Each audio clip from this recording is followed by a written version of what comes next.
오늘 우리가 읽은 본문은 잘 알고 있는 포도원 품꾼 비유입니다. 예수님은 품꾼, 즉 오늘날로 말한다면 일용직 노동자들이라고 할 수 있는데요. 포도원 주인이 포도원의 농사 일을 위해서 이른 아침부터 일용직 노동자들을 데려오기 위해서 일종의 인력 시장이지요. 거기에 나가는 것으로 이 비유가 시작되고 있습니다. 주인은 이른 아침에 나가서 사람들을 만났는데 그들에게 한 데나리온씩을 약속하지요. 일종의 계약입니다. 약속하고 그들을 포도원으로 들여보내게 되었습니다. 한 데나리온은 당시 노동자의 하루의 일당 품삯이었습니다. 그래서 주인은 한 번에 그치지 않고 오전 9시쯤에 또 나갔는데 이번에는 장터로 갔습니다. 장터에 보니까 놀고 있는 사람들이 있어서 그들에게 상당히 주겠다 이렇게 약속을 합니다. 그리고 그들도 포도원으로 드립니다. 상당히 준다 이 말은요, 조금 늦게 합류했지만 동일하게 한 데나리온을 주겠다 이 뜻이 내포되어 있는 것 같습니다. 이쯤 되면 될 것 같은데 주인은 낮 12시와 또 오후 3시에도 또 나갔습니다. 그런데 놀고 있는 사람들이 여전히 있는 거죠. 그래서 그들도 포도원에 들여서 일하게 했습니다. 이제 여러분, 이만하면 시간이 많이 흘렀고 품꾼이 더 필요 없을 것 같은데 주인은 여기서 그치지 않습니다. 마감 시간을 딱 1시간 앞둔 오후 5시에 나가보니까 그날 하루 종일 놀고 있는 사람들이 서 있는 거예요. 그래서 여기 주인들은 왜 여기 서 있느냐 그들에게 묻습니다. 그러니까 그들이 우리를 품꾼으로 쓰는 이가 없습니다 라고 대답을 하는 거죠. 그래서 오후 5시, 지금 마감 시간을 딱 1시간 남겨둔 상황임에도 불구하고 주인이 이들을 포도원으로 들어가서 일하게 했습니다. 그러니까 주인은 여러분, 이른 아침부터 9시, 12시, 오후 2시 그리고 5시까지 하루 종일 품꾼들을 찾아 나선 셈인 거죠. 여러분, 저는 이 비유를 읽으면 남아공의 흑인 인력 시장이 떠오르는데요. 여러 가지 건축에 필요한 재료들이나 공구들을 사는 빌더스 웨어하우스라는 큰 마트가 있는데 그 앞에 가면 항상 이른 아침부터 흑인들이 나와 있습니다. 인력 시장인 거죠.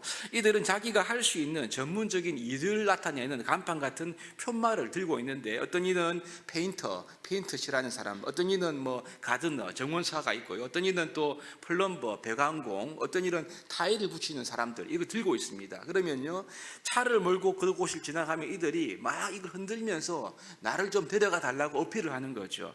어떤 사람이 트럭을 몰고 와서 이제 그들 중에 필요한 인력을 차의 뒤에 태웁니다. 그럼 여러분, 그들은 하루 일감을 얻게 되는 것이고 그 일을 하고 나면 일당을 받게 되는 거죠. 여러분, 저도 이사할 때 한번 그들을 좀 써본 적이 있는데 인력 시장의 흑인들의 입장에서는요, 이른 아침에 잘 걸려서 일감을 찾으면 굉장한 행운인 것입니다. 그런데 여러분, 본문에 기록된 시간대인 제가 낮 12시나 오후 2시쯤에도 그곳을 지나가는 적이 많은데요. 그러면은 그때에도 여전히 팻말을 들고 있는 흑인들이 제법 있습니다. 여러분, 아직 그 사람들을 써줄 사람을 못 만난 거죠. 그런데 문제는 12시가 넘어갈 쯤이면 그들은요, 사실 일감을 찾는 것이 현실적으로 매우 어려워지는 그러한 시간대입니다. 오후 4시쯤 되면, 5시가 4시쯤 되면요, 그때는 하루 일과가 끝나는 시간들이기 때문에 이미 인력 시장에 나온 흑인들은 다 돌아가고 없는 시간대이고 인 거죠. 여러분, 그런데 이 인력 시장 자체의 특성이 이른 아침에 일자리를 얻지 못하면 하루 종일 그냥 공치는 경우가 허다하다는 것이 일반적인 개념인 것입니다. 여러분, 오늘 이 포도원 품꾼 비유를 이런 관점에서 본다면 지금 품꾼들이 여러분 낮 12시에 정오에 포도원에 들어간다? 이것은 정말 흔치 않은 일이지요. 운이 좋은 것입니다. 그런데 오후 2시에 들어갔다? 이것은요, 엄청난 기적에 해당하는 것입니다.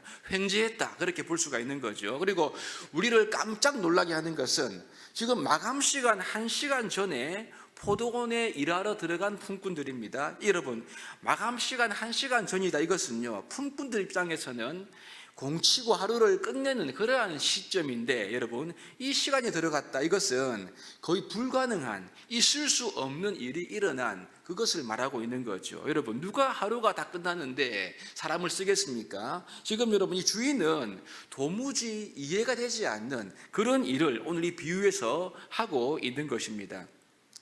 여러분, 그런데 우리가 아시는 대로 우리 독자들을 경악하게 만드는 것은 하루의 모든 노동이 끝난 뒤에 임금을 지불하는 데서 발생합니다. 여러분, 자신을 포도원에 들어보낸 주인이 이제 임금을 주기 시작하는데 그 순서가 늦게 들어온 사람들부터 주기 시작하는데요.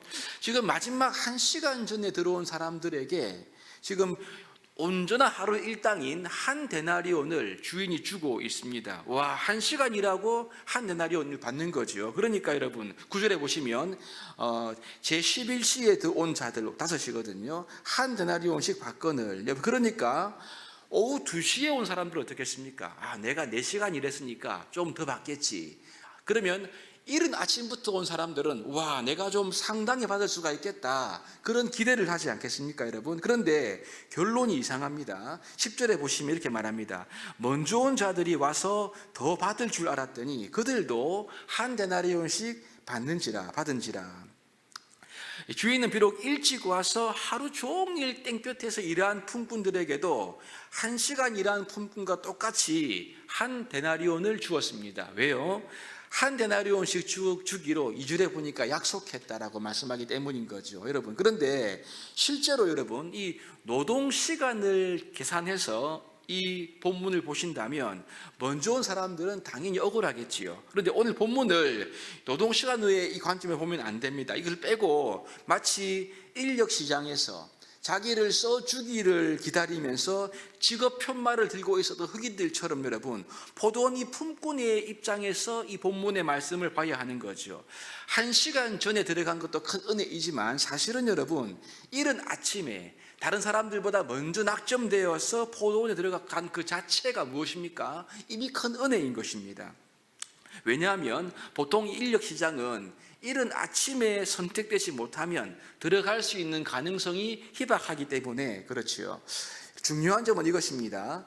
언제 포도원에 들어갔느냐가 아니라 자비로운 주인에 의해서 포도원에 들어간 그 자체에 중요점이 있는 거죠. 여러분, 그렇습니다. 포도원에 들이신 하나님의 이 큰 은혜 앞에서 우리의 사실 수고는 아무것도 아니라는 뜻인 거죠.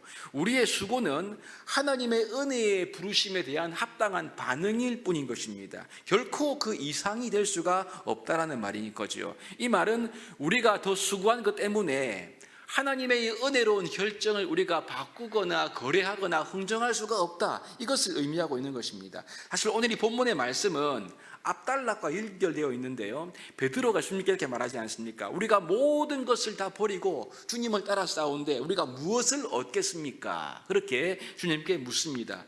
예수님은 자기를 위해서 모든 것을 버리고 다른 사람들에 대한 보상을 말씀하시긴 하시는데요, 마지막에 이렇게 말합니다. 앞단락 마지막 절인데요, 먼저 된 자로서 나중되고 나중된 자로서 먼저 될 자가 많다, 이렇게 결론을 맺고 있죠. 그런데 여러분, 이 말씀은 사실 오늘 이 비유의 결론적인 말씀입니다. 16절을 보시면 이와 같이 나중된 자로서 먼저 되고 먼저 된 자로서 나중되리라. 그러니까 지금 이 비유는 앞단락에 있는 그 말씀을 설명하고 있는 그런 비유인 거죠.